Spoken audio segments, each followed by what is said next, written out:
baby.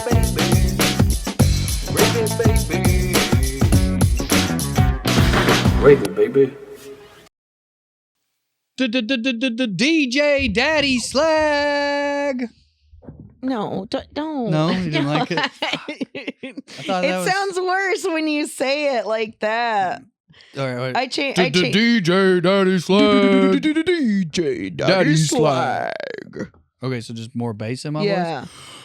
DJ Daddy Slag. You didn't go any deeper. You just covered your mouth with your hand. That's how you go deeper. Is it? Yeah, you cover it up. It goes deeper. DJ Daddy Slag. Are you telling me I could go deeper than you? DJ Daddy Slag. DJ Daddy Slag. I don't know. Can you? I don't know. To me, it sounds very similar. Yeah. In my head. But you know how you don't know what you sound like? Oh, yeah, no, for sure. I still don't. It's just because I try not to listen to me. How do you do your comedy? What do you mean? Comedy got me over that. Like the whole, I'm annoyed to hear my own voice. I'm very used to my own voice. Well, sometimes it sounds different. I guess that's true. But how would you know? Well, that's what I mean. There's times where I sound away, and then there's times where I sound another way. You said away. I thought you meant like far away. I sound really far away. Sometimes I sound away. Sometimes I sound home. Yeah, I don't know. I don't know either. What's up, Gravy Babies? Oh, hey, Gravies. Hi. I forgot. We started. Yeah. If you listened last week, me and DJ are starting a techno feudal band. Yes. And they haven't let it go at all. And they should. And Karma gave me a new name, DJ Daddy Slag. But then when I announced it, she hated it. Yeah. Yeah, maybe just don't announce it yourself. I think you gotta have a hype man. Yeah, you gotta have something. You gotta have your own Flavor Flav. That's why I was like, I'll do it. All right, you're the manager and the hype man. Let's hear it. God damn it, that's a lot of work. We're gonna give you 2%. What? Managers get 10. Yeah, but milk, 2% milk every day. I don't even drink milk. It gives me the farts. Not a fan. Are you lactose intolerant? No, that could be your name. Lactose intolerant.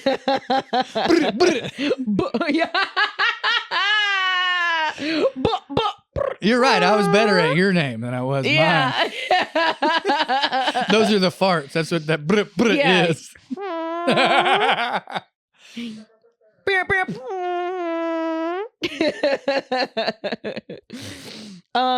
Carmen, what's up? You look great in purple with the purple pillow. Oh, thank you. I like purple. Yeah. I matched the set today for watching on YouTube. Thank you for watching on YouTube. Yeah, I think I'm doing good. Good. How are you doing? I'm doing okay. Yeah? Yeah. Okay. Yeah, I got a lot going on. Yeah. A lot of negativity in my life that's beyond my control. Yeah. It's always a bummer when you didn't do it yourself. Damn it. It's like, come on now. Yeah, I didn't give him cancer. I don't think. Maybe I did. That would be man, what a thing to find out if you did. You know? Yeah. To the fact, I mean, then you really are some sort of lord if you have the ability to give people the big C. Oh man, I just thought of like all those old cases, asbestos as an example. Mm-hmm. There were people who decided to put asbestos in their house and then their kid got it. Yeah. So like they did give it to them, yes. Sort of. It's not their fault, but like they have to live with that. Yes. It's like driving a car and you wreck and you're not drunk and you didn't do anything wrong, but your buddy dies or whatever. You gotta like live with the fact that you were driving. Yeah. Fuck. When it was like a joint decision, we both are willingly doing this, and then I did nothing wrong. It was raining, like whatever. You know what I mean? Like obviously, if you got drunk, that's on you. Period. You gotta live with that because you did it. Yeah. But yeah, I think that's always straight. I mean, that was like the whole thing with like Teflon and all that shit, right? Like, I don't think they knew it was going to be cancer causing, but then that was in the pans. Yeah. The thing that the DuPont, that was a big lawsuit with DuPont that like went on forever and ever. And people in the South, because it was in the South, were dying. And they were like, hey, it's the plant. is doing this. The DuPont plant's it's poisoning all our water and killing all our crops and everything. And then they didn't do anything about it. And then, of course, later on, it's all linked. DuPont's got to be the leader of that outside of governments. If we looked it up, and I don't know about like maybe in China or Russia, there's a bigger one, but in America, DuPont has to have affected the most people as far as companies go. Yeah, without question. Because they've had like 4 of those. Yeah. And they truly don't care. No, they've got one going on right now with the red dye. Didn't that them? Didn't they make that red dye that's fucking the kids up? Which one? Like red dye in the food or red dye? Yeah, the red number 5 or whatever. Yeah. I don't know if that was them. I mean, I wouldn't put it past them. But I think it was. Mm-hmm. If it's not, fuck them. Yeah. Sue me. Sorry, I got confused about which time you hurt people. Yeah. But they were ones I don't think that they knew initially. I think when they found out it was discovered, the link was discovered, and then they were like, well, we're making way too much money on these fucking nonstick pans. So yeah. Ugh. It's so that, you know what? That makes me more depressed than just about anything. The size of stuff and how it's like so futile to kind of like your DJ name, push back against it. DJ Futile? Yeah. DJ Futility. That's I pretty thought good. that's what you were, DJ Feudal Lords. No, or feudal, F-U-E-D-A-L. Like we own people. You thought it was futile? Yeah. You thought we were DJ Futile? And then that's why you were like, I have to be a futile lord. And I was like, wow, that's a big ask to become a futile lord. That's so funny to me, and apparently no one else. Hi, DJ. Uh-oh. I don't know, buddy. We're getting a lot of like weird ghosts in the machine here. DJ's remixing already. He's already on point. He's such a good DJ. It's almost like it's in the name. DJ. When we first started Into the Biscuit. You got headphones? When we first did Into the Biscuit, I called him DJ Lewis. DJ Lewis. That makes sense. I bet there's a DJ. DJ, yeah. How rude to do that to your kid. DJ? No, I meant a DJ who's chosen to be DJ. No, I get that, but I'm saying how you rude. think it's just rude to name your kid DJ? No, because if DJ. I'm so confused. If you named your kid DJ and their middle name was also DJ. Oh, no, right. But I'm saying I bet there's someone who's chosen to be DJ. Yeah, absolutely. I don't think there's anyone who's DJ. Do you think that's their name? I mean, statistically, yes, there is. I guess so. There's still 8 Hitlers billion out there. people. There's got to be one dumb fuck named DJ. I wonder if there's a dumb fuck DJ. I think it's just DJ dumb fuck. Are you trying to look it up, Mark? Oh man. Well, what were we talking about? Oh yeah. So it's been we're having a rough situation in the life. I worked out today. It was I've tried 4 times in the last 2 or 3 weeks to work out, and I just can't. Like I'll go and I'll start, and then I feel like shit.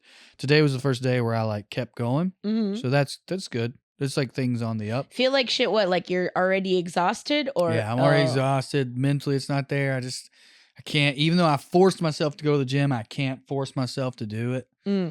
Just been low, when you get low, not like Little John low, like the national low. Yeah. Yes.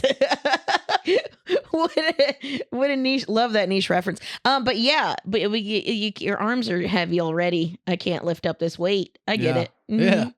I think we just stumbled upon a new fundamental difference, like, the hack comedian. Black people and white people are different. Because when white people get low, it's the national. And when black people get low, they get low. Get low. Can I play with your panty line? Also, my wife's out of town. Ooh, I wanted to talk about that. Okay. There's 2 topics I'm trying to decide how to start. I think I'll start with this because it's lighthearted. Used to, my wife would leave town before we had a baby for like 6 days. And like the first 2.5 to 3 were great. And then it was like, oh man, this sucks. I'm lonely. Yeah. And with the baby, things are super intense. If you got a new kid, you're constantly thinking about it. When they left, it was like,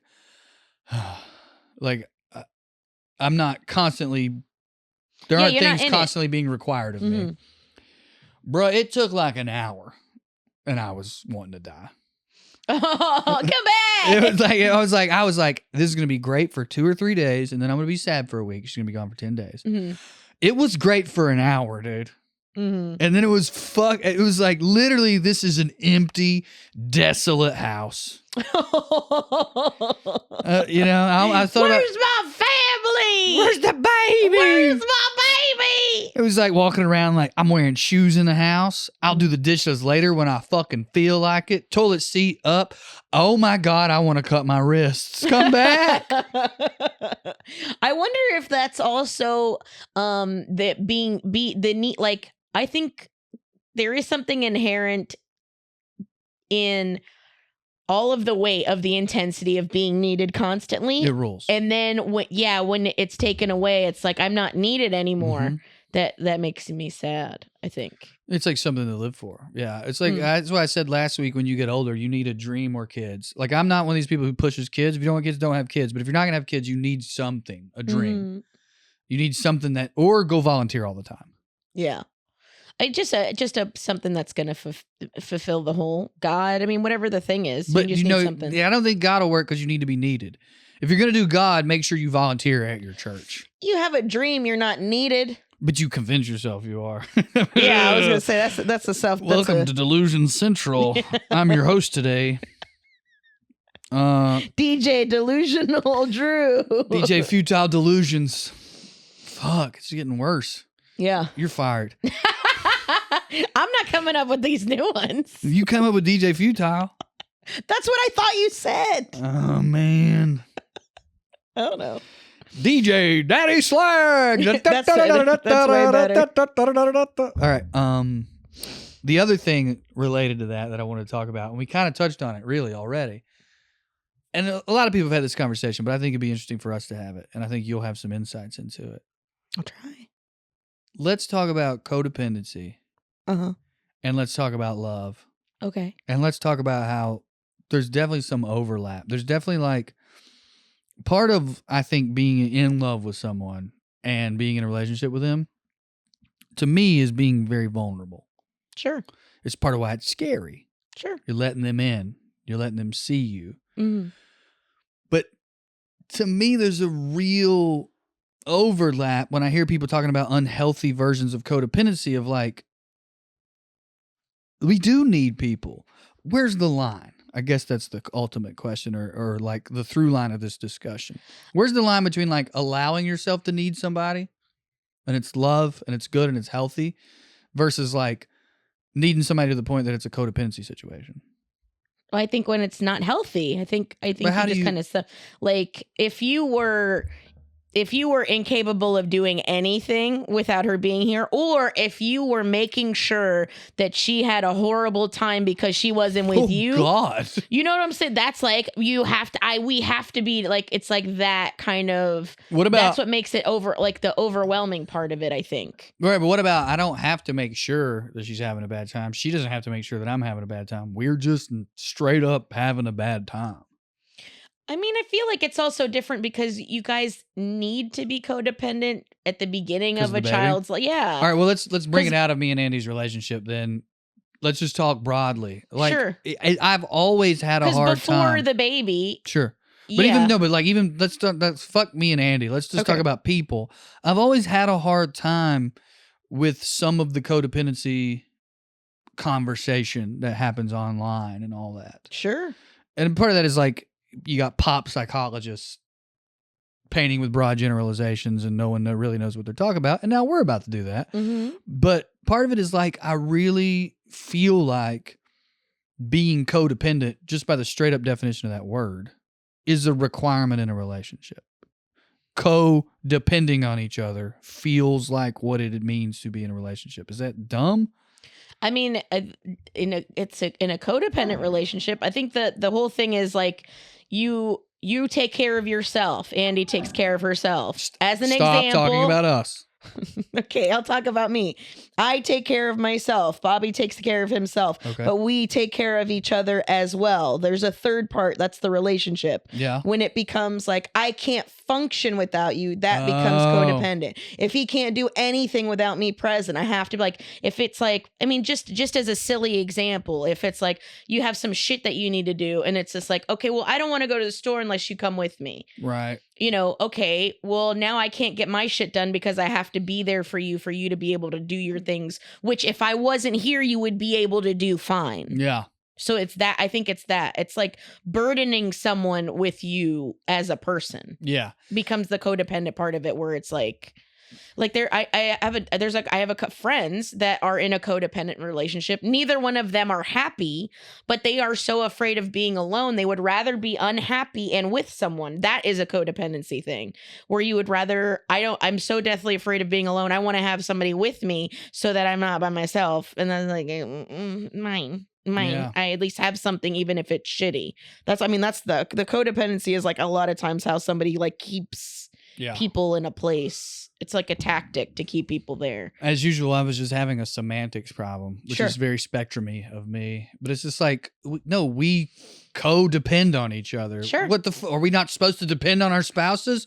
Fuck you, psychology. But that's not what they meant. Yeah. Well, once it gets unhealthy, I think that's when it's like that. And if you're incapable, you should be okay to be by yourself. Yeah. Well, I'm not. Yeah. Oh, there you go. Yeah, I'm not okay this week. It's been rough, dude. I mean, I think it's more the baby, to be honest with you. But, but fuck. Yeah. I mean, I've been dreaming about him. Yeah. Oh, well, I think you just have a fresh baby that you want to keep alive. And I think there's like something inherent in you. Well, I mean, yeah. In the most primal sense, I think. But also, like, as a human being, you probably just want to be with your little nucleus that you have now. Mm-hmm. There's also just like, there's an anxiety to it, or there is for me. I think that's every parent. Right. I've never heard a parent not talk about this innate. Yeah. And I think that's the difference when Andy would go away before, you would miss her. Yeah. But now it feels like you're I need my baby. You need your baby to you have to be you need your baby to keep it alive. You have to be there to protect it. That's your role. And do not recommend. Yeah, you made it. Yeah, don't. Whatever. If you have a baby, keep it with you. Keep your baby around, dude. Yeah, don't just leave your baby places. Don't leave your baby. The car, the fire department. That's a myth, right? The fire department? There's a thing like you can just leave a kid at a fire department. No, that's real. But you don't. I thought part of the myth was, or reason I thought it was a myth, you don't get in any trouble. If you can't, there's no like abandonment because it's illegal to abandon. You to give the baby to someone who will take care of it versus you leaving it in a dumpster, for example. Totally to die. Understand the mentality. Yeah, but abandonment is a law, so that's just like the exception. Like as long as you abandon it at a fire department, but you also surrender the baby. I mean, you don't get it back, of course. Okay, here we go. The Safe Surrender Baby Law, also known as Safe Haven Law or Newborn Abandonment Law, was signed into law by Governor Davis in September of 2000 and went into effect on January 1st, 2001. The purpose of the law is to protect babies from being hurt or killed because they were abandoned. So yeah, so if you can't, if you're strung out on drugs and you could feel like you're gonna kill your baby by neglect or otherwise, then you could just leave. Do you have to prove that? How would you? You're giving up the baby. I understand. You feel that need that you have if you're in such shitty shape. I understand that you're like even avoiding that feeling within you. I'm super pro this law. No, for I'm sure. asking if there's any requirement other than leaving the baby there. I don't think so. Like, what if it's just some prick who don't want the baby? They're not on drugs. They got money. They're just like, man, one of them. I think there's two people usually. Maybe involved. She fucked off. I mean, you're asking, like, I'm not an attorney. You're asking me now, like, the legal. I know, because I am an attorney. I'm wondering about it. That's sort of my point. It feels mythological to me that you can leave a baby and then no one will come look for you. There's no consequences. You don't have to prove anything. Like, I'm for that. If it is the case, I think that's good for society, but it blows my mind that we are doing it. But you have that feeling in you. That's what I'm saying. I think when you go against that feeling that you need your baby. Right. But that's not what I mean. I mean, it blows my mind that America is, I guess, progressive enough. I can't believe, you know, the one he just read was California. It would surprise me even more that if Tennessee has that law. It feels like in Tennessee, they'd be like, no, we ain't raised, the government ain't raising this baby. We're going to go find out, and we're at least going to get money from you. You're going to pay child support to the government. You see what I'm saying? No, I mean, what do you think? Like, that's what foster care and all of those things are set up. That's when they take them, and it takes them a long time to take them for this reason in the states like Tennessee, because they're so against people living off the government. That is a big part of why it takes people a lot longer in some of these states to lose their kids if they're white. Because the mentality of the government is we shouldn't be raising your babies. You should be raising your babies. Yes. So it blows my mind that there's like a free pass for people who don't want their kid. It's just shocking to me that the government would do that. Mm. Producer Mark says the fun fact, Nebraska fucked up and left a loophole that you can safe surrender your child up till they're 18 years old. So you're just giving them up at 16? Mm-hmm. Which I actually love. I love that because then it's like, you're a fucking prick. And I've done all I can. Go to the fire station. Go to the fire station. I'm going to drop, like, they would be a good threat for a kid. That's what I was thinking. You know? Every time I drive by. If you don't clean your fucking room. Instead of I'll turn this car around right now and we'll go home. I'll drive over. I will drive to Nebraska and leave you at a fucking fire station. It can't be a volunteer fire department. Like where I'm from, the rural areas, that can't be the law. You're just leaving it with some dude named Bill who hates his wife, so he comes down there. He just drops his kid off every weekend. Yeah. It would be so funny. He just drops his kid. I can't fucking stand him. I'm like, all right. He keeps coming. Yeah, the kid keeps coming back home.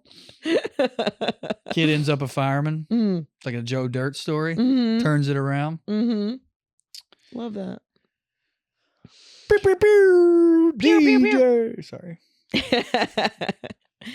Oh, I wish DJ's tried to join again. Me too. His shit just kept fucking up. Shit kept fucking up. Shit kept fucking up. That's a shit's fucked up. Is that your new hit single? That's a song. DJ Slag? Because my shit's fucked up. I think it's Levon.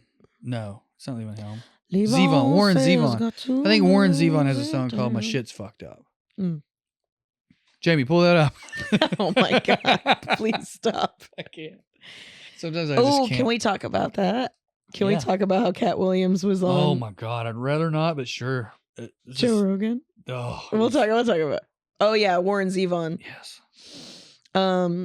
Okay, we can talk about something else. No, let's do it. Well, I mean, but I do want to gossip with you afterwards. Okay, so for people who don't know, we've talked about what Katt Williams did on Club Shay Shay on here before. He went on Rogan this week, and he knows his audience, or he thinks he does. He was like, all right, I'm on Rogan. We're going to talk about conspiracy theory type stuff. And he spent a lot of time spinning his own, the ones he, I guess, believes in. And it turns out they're real fucked up and regressive, a lot of them. And it was a very odd interview.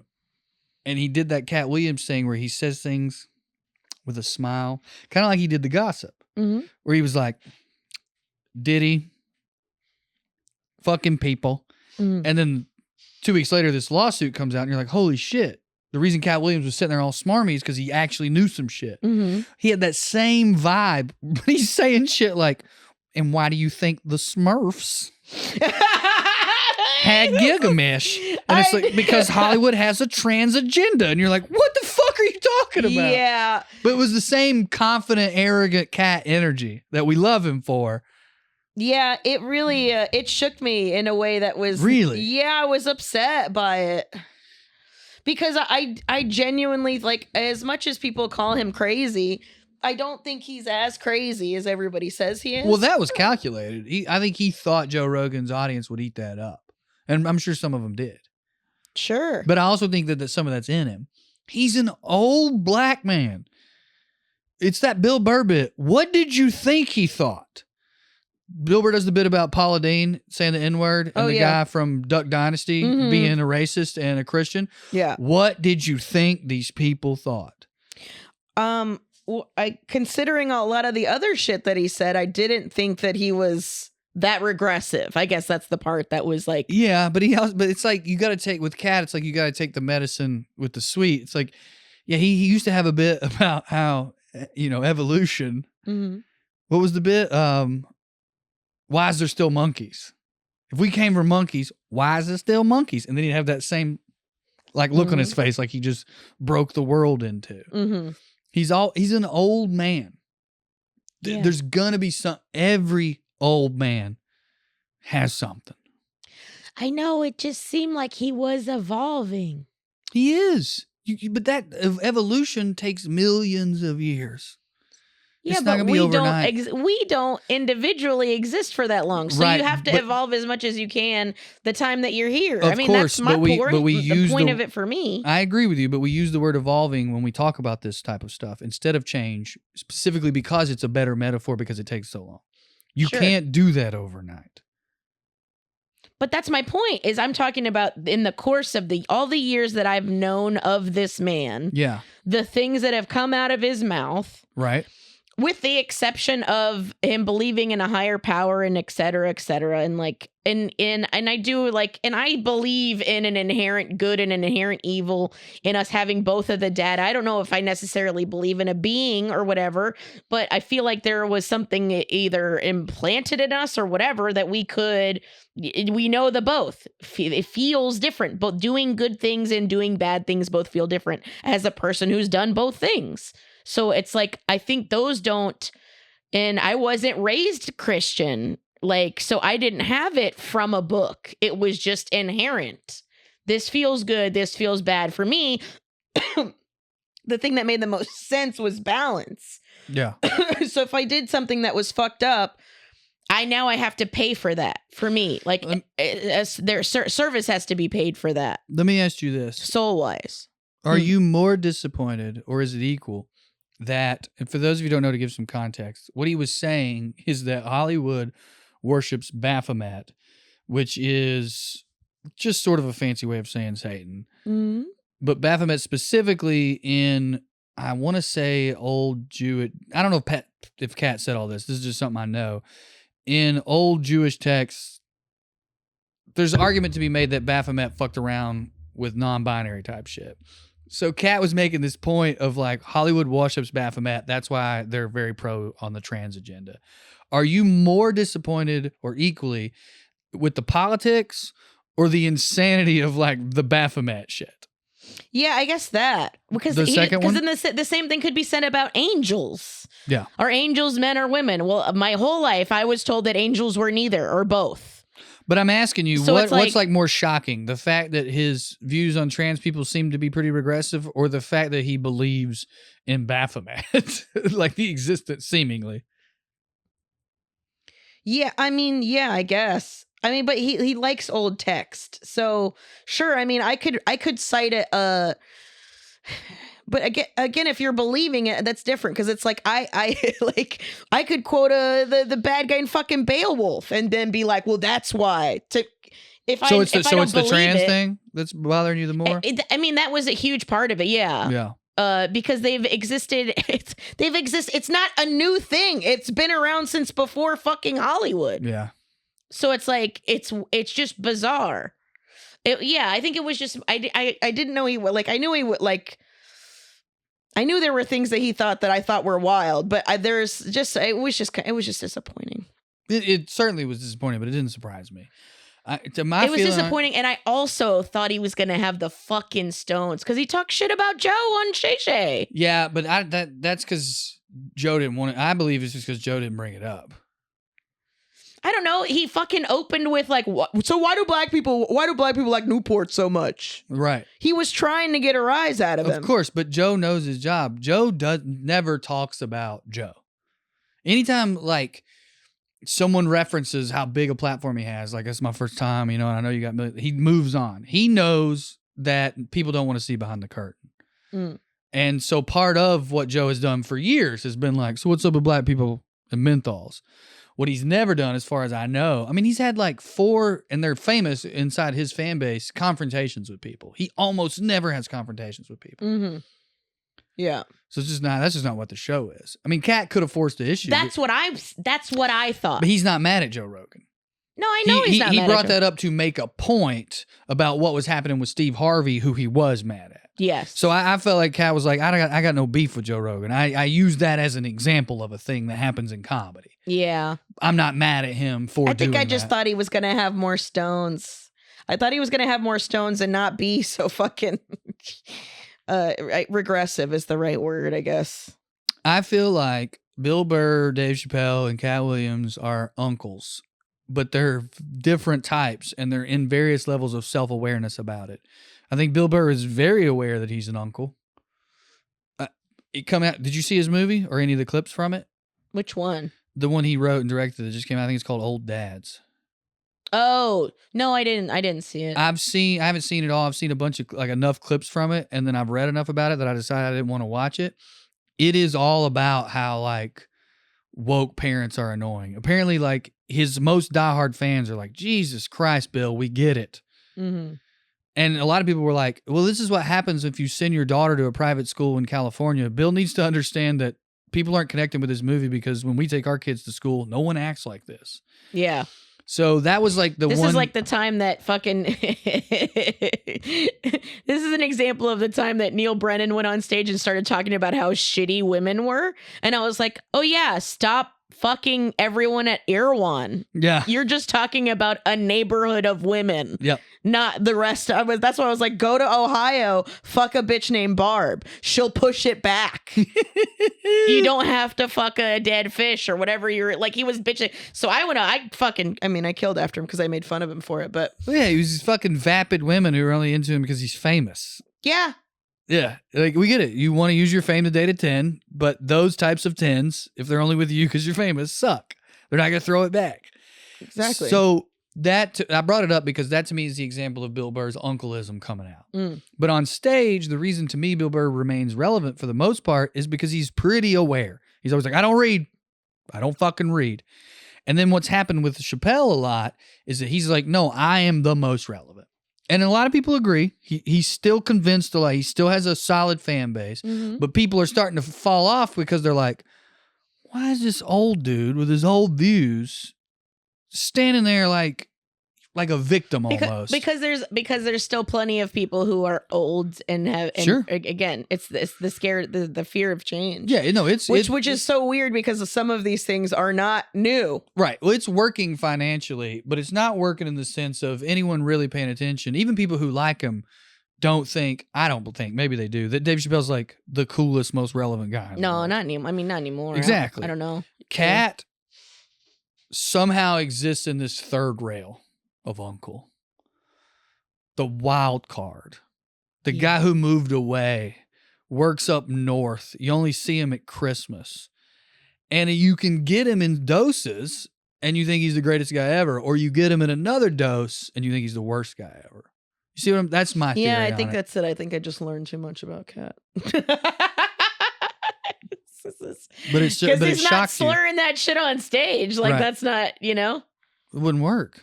Yeah, it wouldn't work. Yeah. I don't know. You were shocked though. Yeah. I don't think I was. Okay.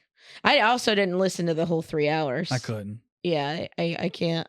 I don't care enough. Yeah, there's very few. I think I've made it through 3 Joe Rogan episodes full, maybe. Sam think I've Talent, only ever 'cause I love listened- him. I think I've only ever listened to one full. Sturgill Simpson. Maybe it's just 2. Yeah. I think that's it. Who was your one? It was the first time Tim Dillon was on. Yeah. I like Tim Dillon on not his podcast, not Joe Rogan's podcast. Yeah, you on told, other you told people's. us. Oh, my bad. Yeah, it's okay. It was 2 episodes ago. I used to watch that. DJ Daddy Swag. Okay, so we talked about stuff that's bad. Do you have anything that's gravy? Yeah, man. I've been playing music for Roscoe. Wait. Like, you're actually playing music? Yeah, on the guitar.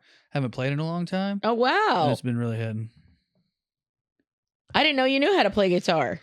Yeah, I've played since my sophomore year of college, I guess. I'm self-taught. I'm not very good. I'm a very mediocre to bad singer. But yeah, I play. And Andy's been playing the drums, or she plays guitar, and I try to play the drums, but I'm terrible at it. I mean, we just have like a little bongo. We don't have a drum kit. And then he's been beating the drum. Oh. And sometimes he who knows, but it feels like he's trying to be in rhythm or he is in rhythm, It's been pretty great. Been really, really enjoying music with the baby. And he goes, Oh, he gets excited. Yeah. Oh, that's sick. Yeah. What do you play? What do you play? Mostly like country tunes. And it's fun too because I sort of stopped playing the guitar. I think the time I've known you, I had no idea. Well, I never wanted to, that I have like a really, really big fear of being corny. So like, it's not like a thing I break out. Right. Anymore. Why you don't want to bust out Wonderwall at a... Yeah, right.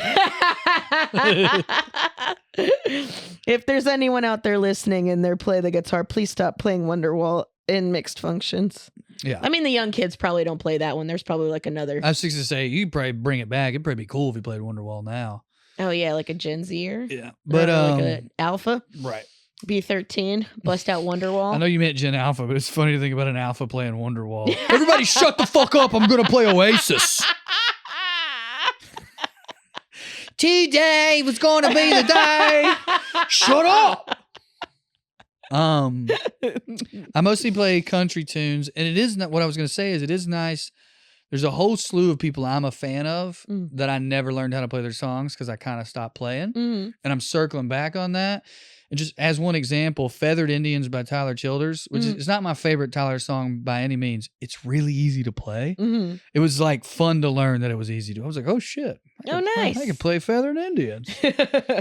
You know what? That's probably the one, at least in the South, kids are overdoing. Oh, okay. Oh, this guy knows Tyler. Good. Let me guess, you met him one time. I did, actually. He was very nice. I saw a video of T-Pain singing Wagon Wheel as like it was so good. T-Pain can sing, boy. Wow. And all those little viral videos he's doing, I think he did a Brooks and Dunn song, and he's like back in the festival game now. He's at Bonnaroo this year. It's kind of brilliant. He's about to put that out as an album. That rules. I know. What a lovely way to just total shift. I'm only going to do half of Bonnaroo this year, and I'm going to miss T-Pain, and it's heartbreaking. Yeah. I mean, if he goes sing like that, I'm sad. I'm gonna miss it. But also think about all his fun hits. Oh yeah, Love with a Stripper, Buy You a Drink. Yeah. If he has a full band with him and they play a country version of Let Me Buy You a Drink, dude, I'm in Love with a Stripper would be a good country song. I'm in love with a stripper. Stripper. You gotta see out of the backup. Stripper. T-Pain hits for me. Me too. He's fun. It's also great that he did the auto-tune thing and it made him very famous. And then people found out he can sing better than everybody. He was like, oh yeah, I just knew that would hit for people. I just don't have an ego, turns out. I know. That's what made him even fucking cooler. Right. Well, no, I am mad at him because he did that, because then the industry did it for everybody, and everybody sounds. It's not.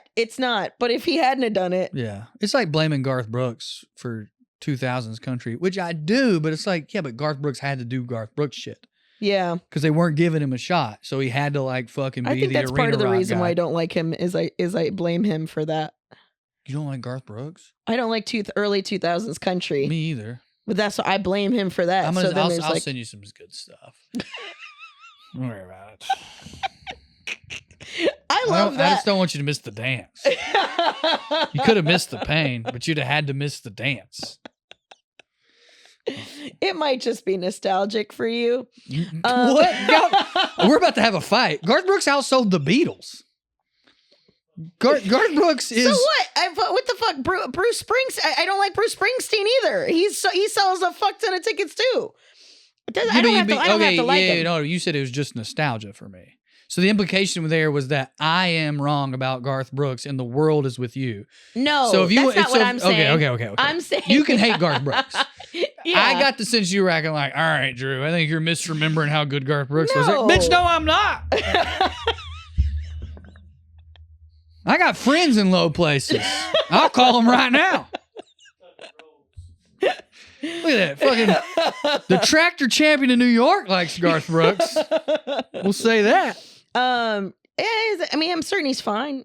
It doesn't hit for me. That's okay. But you're doing this on purpose. I'm sure he's okay. I'm sure. You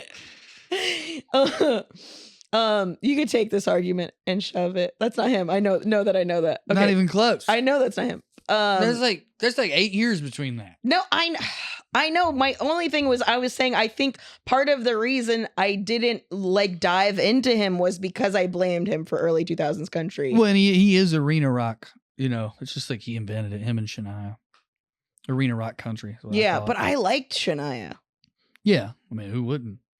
Only a crazy person would hate Shania or Garth Brooks. I don't hate him. I don't care enough to hate anybody. Let's go, girl. It was different. Her thing was pop. Like showing how to bridge pop and country. His thing was she's the 50 Shades of Grey for smut. Yes, and his thing was proving that country could be an arena tour, and that you know what I mean, like rock basically. Mm-hmm. Yeah, he was doing rock. Yeah. Man, I can't wait. I think this is going to be the first one. Everybody's going to get mad at me because I don't like Garth Brooks. No one's going to get mad at you. Why? Because they don't get mad at you. We've already established this. But that's what I'm saying. I think this is going to be the genesis of it. No, you've done a good job of being like, because legitimately I kept the bit going, but it very much felt like you were like saying, I'm insane. People don't like Garth Brooks. Mm. And I was like, what are you talking about? But you're like, no, I just don't like Garth Brooks. People will allow that. You didn't shit on him. You just were like, I don't like it. It's not for me. Yeah. Is he the one with the famous country singer lady too? That is Tim McGraw and Faith Hill. I can't stand. But he did marry. He's not quite. She's not quite as. She stopped. I think her name's Trisha Yearwood. Yeah. Trisha Yearwood. Okay. We have older fans who are furious at me right now. I do remember disliking a country music royalty couple more than the other one, and they were less. I didn't mind them as much as you hate Faith Hill and Tim McGraw. They get on my nerves. They're annoying. They're like very perfect. Well, it just seems like a lie. Talented. Yeah. No, it's been so long it can't be. But I know what you mean. It feels like somebody put them together, but they've been together like 23 years. They were in a TV show together. Of course they were. But they were great in it. It was called what's the precursor to Yellowstone? 1874 or whatever? Yeah. It's like 23 or 70 something. They were genuinely great at it. I know what you mean. I agree with you, and I've come around on them. Yeah, I also dipped out. That's what I'm saying. They got on my nerves, so I stopped paying attention. I was there the concert that like he's like saying on his knees to her, and then a week later they announced they were a couple. They were touring together just as a duo or just as an act, and then they announced a week later they were together. He like got on his knees and was singing to her. My mom was like, "They're a couple. They're a couple." Yeah, and she was right. I think if I could pinpoint it where I was like, "Get the fuck out of here!" It was like there was the two of them were sitting like face to face to each other, and I think they were like talking, and then they started singing to each other or something. Super corny. And I was like, "Get the fuck out of here!" Yeah. Get the fuck out of here. They 100% made a very like trite version of their relationship to sell. Yeah, I think that's what it was. They sold their relationship in a really corny Hobby Lobby kind of way. And sort of gross. Yeah. But they're still together. They still seem happy and they're still doing stuff together. No, I love that for them. I didn't want to see it. Yeah. I didn't want to see what they were selling. Yeah, it's gross. Yeah. But it's not as gross as like, I mean, there's a big rumor that Renee Zellweger. I think I also just like Trisha Yearwood better as a musician too. So Trish was good. Faith's pretty good. Yeah, Faith was pretty good. Trish was pretty good too. I like her. Sure, you can like them both, but I think he more. left his first wife for Trisha Yearwood, and a lot of country music fans hate when that happens. A lot of women will write a woman off if she's the new woman, regardless of who's actually to blame and regardless of the scenario. So is that why you like Faith Evans or Faith Hill or whatever more? I wouldn't say I like her. I like her more as an artist. I don't give a shit about like the couple stuff and all. I just don't care about it. I like all the old country drama with all that because it was like lots of it. What was the one? There was like a big couple that was together. They always used to tour and shit together. You talking about George Jones and Tammy Wynette? Yeah, and he was a nightmare. Well, There's both a whole were. Showtime series about it, and Tyler Mahan Co. has all but accused him of stealing all his research for season 2 of Cocaine and Rhinestones and turning it into the series. And he's got a pretty decent argument.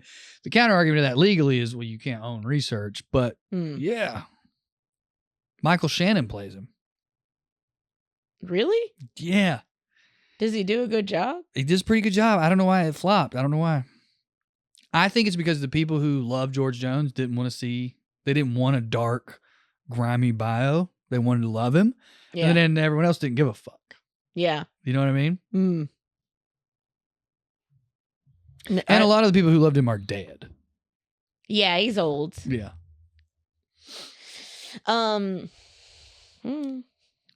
My favorite country couple. But I like them because they were entertaining. Yeah. It was a lot of drama. Obviously, it wasn't a good relationship.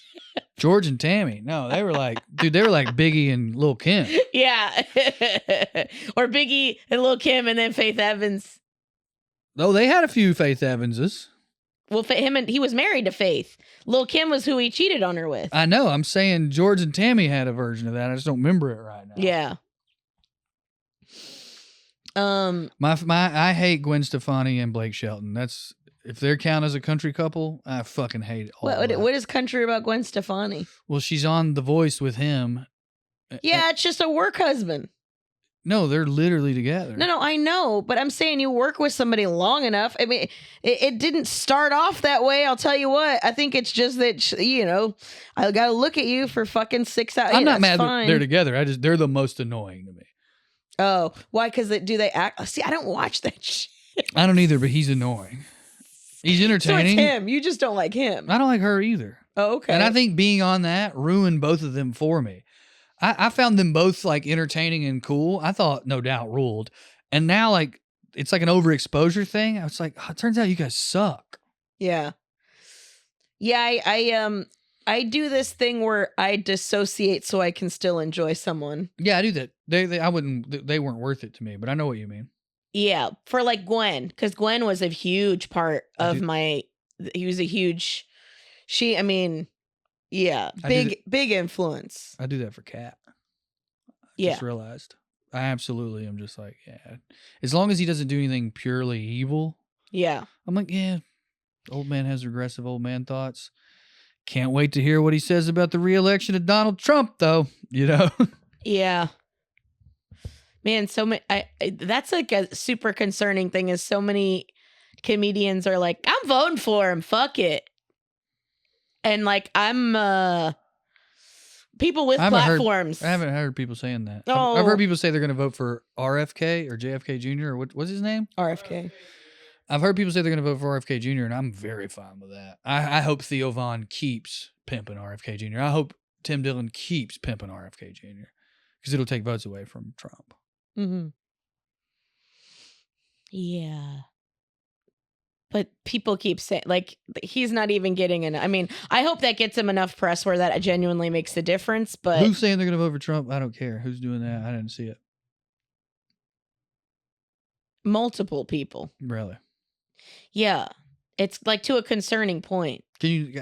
I'm not trying to put you on the spot. If you can't think of them, that's cool. But I want to know who because I'm like very curious. Well, there's multiple. I mean, but one of them is Sam J. Sam J is saying she's going to vote for Donald Trump. Yeah, and that because now people there, and it's not just her, but there's like multiple people where they're like he was fun. Like it's like a resurgence of those same kind of old jokes about him. At least he's fun. Yeah. That's such a dark, cynical thing. Yeah. And not in a... I mean, I'll move to Spain, but I'm still trying to live here. You know? There was like a surge in hate groups when he was in office that was unprecedented since like, I don't know, the 50s. So it's just like, I mean, nobody really wants to... Whatever. I don't know. I just hope... Because I believe in influence. And even when you say it jokingly, if somebody's not, they don't give a fuck. I don't care, because that's the other thing too, is all the apathy. So it's like, if I don't give a fuck, well, if you do go and you're like, fuck, if you vote with fuck it, Jesus. Yeah, it's hard for me to chastise someone for not voting this time. No, I get that. It's hard for me to like come up with anything other than the courts. But yeah, actually voting for Donald Trump that's some dark shit in my opinion. Especially a fucking black lesbian. Whatever. I don't want to make it about her. I don't even know her. Yeah. All right, we gotta go. Okay. On that note, what a great way to end it. I'm about to go hang out with Eddie Pepitone. Maybe he'll make me feel better and worse at the same time. If you don't know Eddie Pepitone, his whole act is talking about how the world is ending. I was talking, was it you I was talking about with this? It was somebody. But he's so delightful. Somebody I was talking about it with, like, no one does what it was Joe Abusakar, who I love. Great comedian. Mm-hmm. What Eddie does is so unique. And we were like, yeah, no one does it. And then I thought about it for a second. You know who does it but does the opposite? Is Tim Dillon. Tim Dillon touches on the shit. Tim Dillon is a huge Eddie Pepitone fan. All he touches on is Eddie's shit, but he defends the side Eddie's going after. Yeah. You know, in a quote unquote ironic way, which. Right. I think Eddie's brilliant. Anyway, I'm going to go hang out with him. I'm going to be in fucking Denver March 15th and 16th. I think if my timing's right when this comes out, that's this weekend. It is this weekend. Also, this week is one of our fans' birthday. Oh, yeah. Jackie Dewey. Jackie Dewey Decimal System. Yeah. Happy birthday to Jackie Dewey Decimal System. Thanks for listening. We appreciate you. Because I didn't finish my plug correctly. No, I just didn't do it right. The Denver Comedy Lounge. You can go to their website, the Denver Comedy Lounge, and just get tickets for any of the Friday and Saturday shows, and I'll be there. Nice. Yeah. It's mostly in Los Angeles this month. I'll be in Tampa the last week of May. Be in an assortment of places in April. It's all the Gateway show, where you do sets sober and then do sets stoned. I'm gonna be in Fort Collins, Colorado, Denver, Colorado, and then I'm also gonna be in like Washington, like Seattle, Portland, Eugene, Santa Rosa, California, Sacramento, California, and Los Angeles as well. CarmenMorales.com for all of your Carmen Morales needs. Thanks, guys. Bye. Bye.